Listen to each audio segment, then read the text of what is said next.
Hi hi hello ನಮಸ್ಕಾರ ಎಲ್ಲರಿಗೂ nature spirit ಆಟ್ Kannada tarot card ರೀಡಿಂಗಿಗೆ welcome.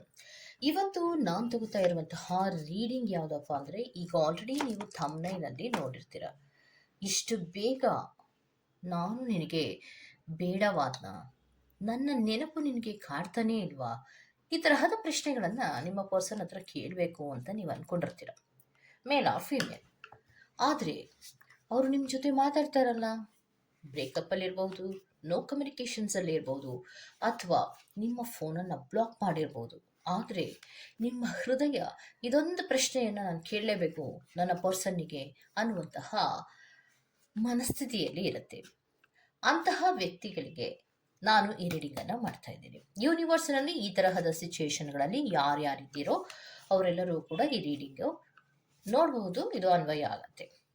ಆದರೆ ಈ ಪ್ರಶ್ನೆಯನ್ನು ಕೇಳುವಾಗ ನಿಮ್ಮ ಪ್ರೀತಿಯ ವ್ಯಕ್ತಿಯನ್ನು ಮನಸ್ಸಿನಲ್ಲಿಟ್ಟು ಹಾರ್ಟ್ ಟು ಹಾರ್ಟ್ ಕಾನ್ವರ್ಸೇಷನ್ಸನ್ನು ಮಾಡೋ ಥರ ನೀವು ಬಹಳಷ್ಟು ಕಾನ್ಸಂಟ್ರೇಷನ್ಸಲ್ಲಿ ನೀವು ಆಯ್ಕೆಗಳನ್ನು ಮಾಡಬೇಕಾಗತ್ತೆ. So please select your option. ನಿಮ್ಮ ಆಪ್ಷನ್ಗಳನ್ನು ಸೆಲೆಕ್ಟ್ ಮಾಡ್ಕೊಳ್ಳಿ.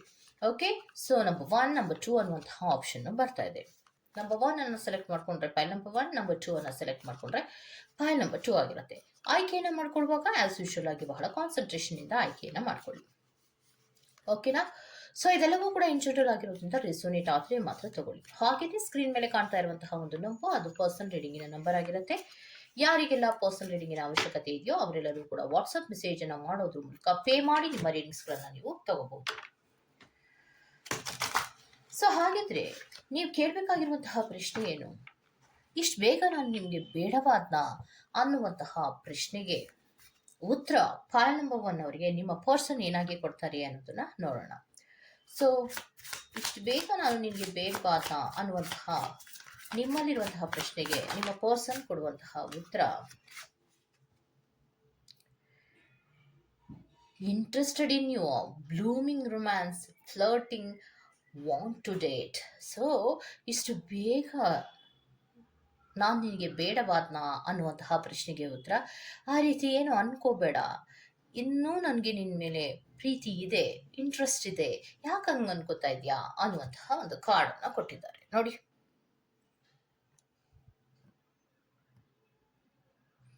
ನಿಮ್ಮ ಪ್ರೀತಿಯ ವ್ಯಕ್ತಿಗೆ ನೀವು ಈ ಪ್ರಶ್ನೆಯನ್ನು ಕೇಳಬೇಕು ಅಂತ ಅಂದ್ಕೊಂಡಿದ್ರೆ ಖಂಡಿತವಾಗಿ ಅವ್ರು ಹೇಳ್ತಾ ಇದ್ದಾರೆ interested in you, blooming romance, flirting, want to date. So ನಿನ್ನ ಜೊತೆ ಡೇಟ್ ಮಾಡಬೇಕು ಅನ್ನುವಂಥ ಇಷ್ಟ ಇದೆ. ರೊಮ್ಯಾನ್ಸಿನ ಕೆಲವು ವಿಚಾರಗಳಲ್ಲಿ ನಿನ್ನ ಬಗ್ಗೆ ನನಗೆ ಇನ್ನೂ ಇಂಟ್ರೆಸ್ಟ್ ಇದೆ, ಫ್ಲರ್ಟಿಂಗಿನ ವಿಚಾರಗಳಲ್ಲಿ ಇನ್ನೂ ಕೂಡ ಇಂಟ್ರೆಸ್ಟ್ ಇದೆ, ಯಾಕೆ ಹಂಗಂತ ಇದೆಯಾ, ನಾನು ನಿನಗೆ ಬೇಡವಾದ್ನ ಅಂದರೆ ಖಂಡಿತ ನೀನು ನನಗೆ ಬೇಕು ಅನ್ನುವಂತಹ ಉತ್ತರವನ್ನೇ ಫೈಲ್ ನಂಬರ್ 1 ಅವರಿಗೆ ಕೊಡ್ತಾ ಇರೋದು. ಹಾಗಿದ್ರೆ ನಿನಗೆ ನನ್ನ ಮೇಲೆ ಪ್ರೀತಿ ಇಲ್ವಾ ಅನ್ನೋದಾದರೆ ಏನಂತ ಕೊಡ್ತಾರೆ ಆನ್ಸರ್ನ ಅಂತ ನೋಡೋಣ. ಹಾಗಿದ್ರೆ ನಿನಗೆ ನನಗೆ ಪ್ರೀತಿ ಇಲ್ವಾ? ಪ್ರೀತಿ ಇಲ್ವಾ ಅಂದರೆ ಔಟ್ಡೇಟೆಡ್ ಥಿಂಕಿಂಗ್.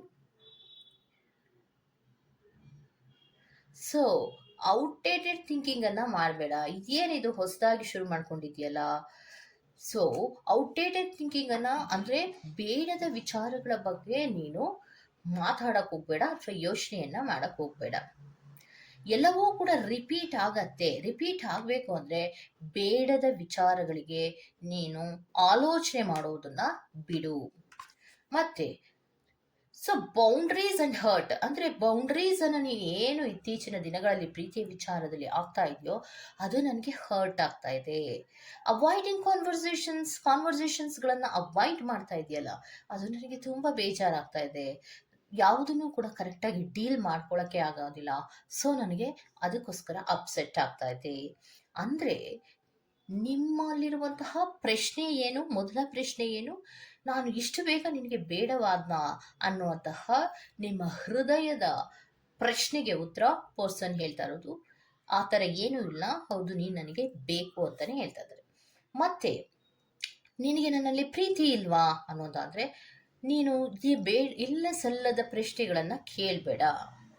ಸೊ ಎಲ್ಲವನ್ನ ಸರಿ ಮಾಡ್ಕೊಳ್ಳೋ ಪ್ರಯತ್ನವನ್ನ ನಾನು ಮಾಡ್ತಾ ಇದ್ರೂ ಕೂಡ ನೀನೇ ಅಲ್ವಾ ನನಗೆ ಬೌಂಡ್ರೀಸನ್ನು ಹಾಕ್ತಾ ಇರೋದು. ಎಲ್ಲ ವಿಚಾರಗಳಲ್ಲೂ ಹರ್ಟ್ ಮಾಡ್ತಾ ಇದ್ದೆ ಅಲ್ವಾ, ನಾನು ಏನಾದರೂ ಮೂಮೆಂಟನ್ನು ತಗೋಬೇಕಂದ್ರೆ ಹರ್ಟ್ ಮಾಡ್ತಾ ಇದ್ದೆ ಅಲ್ವಾ. ಸೊ ಮತ್ತೆ ನಾನು ಏನಾದರೂ ಚೆನ್ನಾಗಿ ಮಾತಾಡಿಸ್ಬೇಕು, ಪ್ರೀತಿಯನ್ನು ತೋರಿಸ್ಬೇಕು ಅಂತ ಬಂದಾಗ ಕಾನ್ವರ್ಸೇಷನ್ಸನ್ನು ಅವಾಯ್ಡ್ ಮಾಡ್ತಾ ಇದೆಯಾ ಅಲ್ವಾ. ಮತ್ತೆ ಯಾವುದನ್ನು ಕೂಡ ಕರೆಕ್ಟಾಗಿ ಸರಿ ಮಾಡ್ಕೊಳ್ಳೋಣ ಅಂತ ಹೋದ್ರೆ ಅದು ಸರಿ ಹೋಗ್ತಾ ಇಲ್ಲ. ಇದು ನನಗೆ ಅಪ್ಸೆಟ್ ಆಗ್ತಾ ಇರೋದಷ್ಟೇ. ಪ್ರೀತಿ ಇಲ್ಲ ಅಥವಾ ನಿನ್ನ ಹತ್ರ ಮಾತಾಡೋದಿಲ್ಲ ಅಥವಾ ನಿನ್ನ ಹತ್ರ ಮಾತಾಡಬಾರ್ದು ಅನ್ನೋದೇನು ಇಲ್ಲ ನನ್ನ ಮನಸ್ಥಿತಿಯಲ್ಲಿ ಅನ್ನುವಂತಹ ಉತ್ತರವನ್ನ ಕೊಡ್ತಾ ಇದ್ದಾರೆ. ಸೊ ನಿಮಗೆ ಈ ತರಹದ ಒಂದು ಅಮೂಲ್ಯವಾದಂತಹ ಪ್ರಶ್ನೆಗಳು ನಿಮ್ಮಲ್ಲಿ ಇದ್ರೆ ಆ ಪ್ರಶ್ನೆಗೆ ಉತ್ತರವನ್ನ ನೀವು ಕರೆಕ್ಟಾಗಿ ಫೈಲ್ಗಳನ್ನು ಆಯ್ಕೆ ಮಾಡ್ಕೊಳ್ಳೋದ್ರ ಮೂಲಕ ನಿಮ್ಮ ಪರ್ಸನ್ನಿನ ಹೃದಯದ ಮಾತುಗಳನ್ನು ನೀವು ಕೇಳಿಸ್ಕೋಬಹುದು. ಓಕೆ, ಸೊ ನಿಮ್ಮ ಪ್ರಶ್ನೆಗೆ ಉತ್ತರ ಆ ರೀತಿ ಎಲ್ಲ ಏನೋ ಯೋಚನೆ ಮಾಡಬೇಡ, ನನಗೂ ಪ್ರೀತಿ ಇದೆ, ಆದರೆ ಕೆಲವೊಂದನ್ನ ಪ್ರೀತಿಯಲ್ಲಿ ಕೆಲವು ವೇರಿಯೇಷನ್ಗಳಾಗಿರೋದನ್ನ ಸರಿ ಮಾಡ್ಕೊಳಕ್ ಆಗ್ತಾ ಇಲ್ಲ ಅಷ್ಟೇ, ಅದಕ್ಕೆ ಸ್ವಲ್ಪ ಅಪ್ಸೆಟ್ ಆಗಿದ್ದೀನಿ, ನೀನೇನೇನೋ ಯೋಚನೆ ಮಾಡಬೇಡ ಅನ್ನುವಂತಹ ಉತ್ತರವನ್ನ ಫೈಲ್ ನಂಬರ್ 1 ಅವ್ರಿಗೆ ಕೊಡ್ತಾ ಇದ್ದಾರೆ. Go to the next file number 2. So file number 2, ಯಾರೆಲ್ಲ ನಂಬರ್ 2 ಅನ್ನು ಆಯ್ಕೆ ಮಾಡ್ಕೊಂಡಿದ್ದೀರೋ ಅದು ಫೈಲ್ ನಂಬರ್ 2 ಆಗಿರುತ್ತೆ. ನೀವು ನೇರವಾಗಿ ನಿಮ್ಮ ಪ್ರಶ್ನೆಯನ್ನು ನಿಮ್ಮ ಪರ್ಸನ್ನಿಗೆ ಕೇಳಬಹುದು. ನಿಮ್ಮ ಹೃದಯದ ಪ್ರಶ್ನೆ ಯಾವುದಪ್ಪ ಅಂದರೆ, ನಿನಗೆ ನಾನು ಇಷ್ಟು ಬೇಗ ಬೇಡವಾದ್ನಾ ಅನ್ನುವಂತಹ ಪ್ರಶ್ನೆಗೆ ಉತ್ತರ ನಿಮ್ಮ ಪರ್ಸನ್ ನಿಮಗೆ ಏನಾಗಿ ಕೊಡ್ತಾರೆ ಅನ್ನೋದನ್ನ ಕಾರ್ಡ್ಸ್ನಲ್ಲಿ ನೋಡೋಣ. ಏನಾಗಿ ಕೊಡ್ತಾರೆ ಅಂದರೆ ಹೆಲ್ದಿ ಚಾಯ್ಸಸ್ ಅಂತ ಹೇಳ್ತಾರೆ. ನಾನು ನಿನಗೆ ಇಷ್ಟು ಬೇಗ ಬೇಡವಾದ ಅನ್ನುವಂತಹ ಪ್ರಶ್ನೆಗೆ ಉತ್ತರ, ನಾನು ಹೆಲ್ದಿ ಚಾಯ್ಸಸ್ಸಿನ ಬಗ್ಗೆ ಗಮನವನ್ನು ಕೊಡ್ತಾ ಇದ್ದೀನಿ, ನಾನು ನನ್ನನ್ನು ಪ್ರೀತಿಸೋ ಕಡೆಗೆ ಹೆಚ್ಚು ಗಮನ ಕೊಡ್ತಾ ಇದ್ದೀನಿ, ನನ್ನ ಲೈಫಿನ ಬಗ್ಗೆ ಹೆಚ್ಚು ಕೇರನ್ನು ಮಾಡ್ತಾ ಇದ್ದೀನಿ, ಇದು ನನಗೆ ತುಂಬ ಖುಷಿಯಾಗಿದೆ, ಈ ರೀತಿಯ ಲೈಫೇ ನನಗೆ ತುಂಬ ಖುಷಿಯಾಗಿದೆ ಅನ್ನೋದನ್ನ ಹೇಳ್ತಾ ಇದ್ದಾರೆ. ಸೊ ಅವರಿಗೆ ಸೆಲ್ಫ್ ಇಂಟ್ರೆಸ್ಟ್ ಜಾಸ್ತಿ ಇರೋದ್ರಿಂದ ಸೊ ಪ್ರೀತಿಯ ವಿಚಾರದಲ್ಲಿ ಅಷ್ಟಾಗಿ ಸದ್ಯದ ಮಟ್ಟಿಗೆ ಗಮನವನ್ನು ಕೊಡ್ತಾ ಇಲ್ಲ.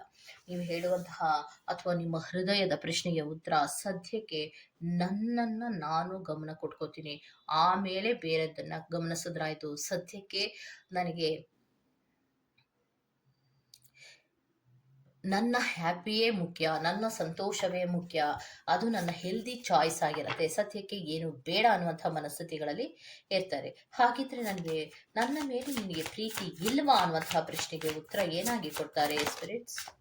ನನ್ನ ಮೇಲೆ ನಿನಗೆ ಪ್ರೀತಿ ಇಲ್ವಾ ಅಂದರೆ, ನಾಟ್ ಟುಡೇ, ನನಗೆ ಯಾವುದೇ ರೀತಿಯ ಪ್ರೀತಿ ಇಲ್ಲ, ಬಿಕಾಸ್ ನಾನೇ ಒಂದು ಬೌಂಡ್ರೀಸನ್ನು ಹಾಕೊಂಡ್ಬಿಟ್ಟಿದ್ದೀನಿ. ಯಾಕೆ ಬೌಂಡ್ರೀಸನ್ನು ಹಾಕೊಂಡಿದ್ದೀನಿ ಅಂದರೆ, ಈ ಪ್ರೀತಿಯಲ್ಲಿ ನನಗೆ ತುಂಬ ಹರ್ಟ್ಗಳಿದೆ, ಮತ್ತು ಕಾನ್ವರ್ಸೇಷನ್ಸ್ ಮಾಡೋವಾಗಲೂ ಕೂಡ ತುಂಬ ವೇರಿಯೇಷನ್ಗಳು ನಮ್ಮಿಬ್ಬರ ನಡುವೆ ಆಗತ್ತೆ. ಯಾವುದೂ ಕೂಡ ಒಂದು ಸರಿಸಮಾನ ಅನ್ನೋದಿರೋದಿಲ್ಲ, ಅಥವಾ ಒಂದು ಸಮಾಧಾನದ ರೀತಿಯಲ್ಲಿ ಯಾವಾಗಲೂ ಕೂಡ ಕಾನ್ವರ್ಸೇಷನ್ಸ್ಗಳು ನಡೆಯೋದೇ ಇಲ್ಲ. ಸೊ ಸ್ಟಿಲ್ ನಾನು ಅಪ್ಸೆಟ್ ಆಗಿರೋದ್ರಿಂದ ಈ ಪ್ರೀತಿ ಗೀತಿ ಏನೂ ಬೇಡ, ನನ್ನನ್ನು ನಾನು ಪ್ರೀತಿಸೋ ಕಡೆಗೆ ಸದ್ಯಕ್ಕೆ ಗಮನವನ್ನು ಕೊಡ್ತೀನಿ ಅನ್ನೋದನ್ನ ಹೇಳ್ತಾ ಇದ್ದಾರೆ. ಸೊ ಹಾಗಿದ್ರೆ ಪ್ರೀತಿಯ ವಿಚಾರಕ್ಕೆ ಸಂಬಂಧಪಟ್ಟಂತೆ ನಿಮ್ಮ ಪರ್ಸನ್ನಿನ ಆಲೋಚನೆ ಏನಿದೆ, ಪ್ರೀತಿ ಇಲ್ವಾ ಅನ್ನುವಂತಹ ವಿಚಾರಕ್ಕೆ ಸಂಬಂಧಿಸಿದಂತೆ ಮತ್ತಷ್ಟು ಡೀಟೇಲ್ಸ್ ಅನ್ನ ಕೊಡೋದಾದ್ರೆ ಯಾವ ಡೀಟೇಲ್ಸ್ ಅನ್ನ ಕೊಡೋದಕ್ಕೆ ಇಷ್ಟಪಡ್ತಾರೆ ಫೈಲ್ ನಂಬರ್ 2 ಅವರಿಗೆ ಸ್ಪಿರಿಟ್ಸ್? ಫೈಲ್ ನಂಬರ್ 2 ಅವರಿಗೆ ಹೇಳ್ತಾ ಇರೋದು ಕಾಂಪಿಟೇಷನ್ಸ್ ಅಂಡ್ ಎನಿಮಿ. ನಮ್ಮಿಬ್ಬರ ನಡುವೆ ಒಂದು ಕಾಂಪಿಟೇಷನ್ಸ್ ಅನ್ನೋದು ಇರುತ್ತೆ, ಮತ್ತೆ ಯಾವುದೇ ರೀತಿಯ ಸಾಮರಸ್ಯ ಇಲ್ಲ ಅಂದಮೇಲೆ ನಮಗೆ ನಾವೇ ಬೌಂಡ್ರೀಸ್ ಹಾಕೋಬೇಕಲ್ವಾ. ಸದ್ಯಕ್ಕೆ ನನಗೆ ಯಾವ ರೀತಿಯ ಪ್ರೀತಿಯೂ ಇಲ್ಲ, ಮತ್ತು ನಾನು ನಿನಗೆ ಇಷ್ಟು ಬೇಗ ಬೇಡವಾದ್ನ ಅಂದರೆ, ಹೌದು ಸದ್ಯಕ್ಕಂತೂ ನನಗೆ ಯಾರೂ ಬೇಡ ಅನ್ನುವಂತಹ ಕ್ಲಿಯರ್ ಕಟ್ ಆದಂತಹ ವಿಚಾರದ ಬಗ್ಗೆ ಮಾಹಿತಿಯನ್ನು ಕೊಡ್ತಾ ಇದ್ದಾರೆ. ಓಕೆ, ಸೊ ಅಲ್ಲಿಗೆ ನಿಮ್ಮ ಹೃದಯದ ಪ್ರಶ್ನೆಗೆ ಉತ್ತರ ಸಿಕ್ಕಿದೆ ಅನ್ಕೋತೀನಿ. ನಾನು ನಿನಗೆ ಇಷ್ಟು ಬೇಗ ಬೇಡವಾದ್ನ ಅನ್ನೋದಕ್ಕೆ ಉತ್ತರ ಅವರು ಹೇಳ್ತಾ ಇರೋದು, ಸದ್ಯಕ್ಕೆ ನನಗೆ ಯಾರೂ ಬೇಡ, ನನ್ನನ್ನು ನಾನು ಪ್ರೀತಿಸೋ ಕಡೆಗೆ, ನನ್ನನ್ನು ನಾನು ಹೆಚ್ಚು ಕೇರ್ ಮಾಡ್ಕೊಳ್ಳೋ ಕಡೆಗೆ ನನ್ನ ಗಮನ ಇರೋದ್ರಿಂದ ಸದ್ಯಕ್ಕೆ ನನಗೆ ಯಾವ ಪ್ರೀತಿನೂ ಬೇಡ, ಅಥವಾ ಸದ್ಯಕ್ಕೆ ನನಗೆ ಯಾರೂ ಬೇಡ ಅನ್ನುವಂತಹ ಮನಸ್ಥಿತಿಯಲ್ಲಿ ಇದ್ದೀನಿ. ನನ್ನ ಮೇಲೆ ಪ್ರೀತಿ ಇಲ್ವಾ ಅನ್ನುವಂತಹ ಪ್ರಶ್ನೆಗೆ ಉತ್ತರ, ಇಲ್ಲ, ನನಗೆ ಯಾವ ಪ್ರೀತಿನೂ ಬೇಡ, ಬೌಂಡ್ರೀಸನ್ನು ಹಾಕೊಂಡಿದ್ದೀನಿ, ನನಗೆ ಈ ಪ್ರೀತಿಯಿಂದ ಹರ್ಟ್ ಆಗಿದೆ, ನನಗೆ ಇಲ್ಲಿ ಯಾವುದೇ ರೀತಿಯ ಸಮಾಧಾನ ಇಲ್ಲ, ಪ್ರೀತಿಯಲ್ಲಿ ಇಬ್ಬರು ಕೂಡ ಈಕ್ವಲ್ ಗಿವ್ ಅಂಡ್ ಟೇಕ್ ಇರಬೇಕು. ಅದ್ಯಾವುದು ಕೂಡ ಇಲ್ಲ. ಎನಿಮೀಸ್ಗಳ ತರ ಇದೀವಿ ಅಂದಮೇಲೆ ನಾವಿಬ್ರು ದೂರ ಇರೋದೇ ಒಳ್ಳೇದಲ್ವಾ ಅನ್ನುವಂತಹ ಉತ್ತರವನ್ನ ಕೊಡ್ತಾ ಇದ್ದಾರೆ. ಓಕೆ, ಸೊ ಇದು ಒಂದು ವಿಭಿನ್ನವಾದಂತಹ ರೀಡಿಂಗ್ ಅನ್ನ ನಾನು ನಿಮಗೋಸ್ಕರವಾಗಿ ಮಾಡಿದ್ದೀನಿ. ಈ ತರಹದ ರೀಡಿಂಗ್ ನಿಮ್ಗೆ ಇಷ್ಟ ಆಗಿದೆ ದಯವಿಟ್ಟು ಸಬ್ಸ್ಕ್ರೈಬ್ ಮಾಡಿ, ಪಕ್ಕದಲ್ಲೇ ಇರುವಂತಹ ಬೆಲ್ ಐಕಾನ್ ಅನ್ನ ಪ್ರೆಸ್ ಮಾಡಿ. ನಾನು ನಿಮ್ಮನ್ನ ಮತ್ತೊಂದು ರೀಡಿಂಗ್ ಗಳಲ್ಲಿ ಸಿಗ್ತೀನಿ ಅಂತ ಹೇಳ್ತಾ ಅಲ್ಲಿವರೆಗೂ ಟೇಕ್ ಕೇರ್, ಬೈ ಬಾಯ್.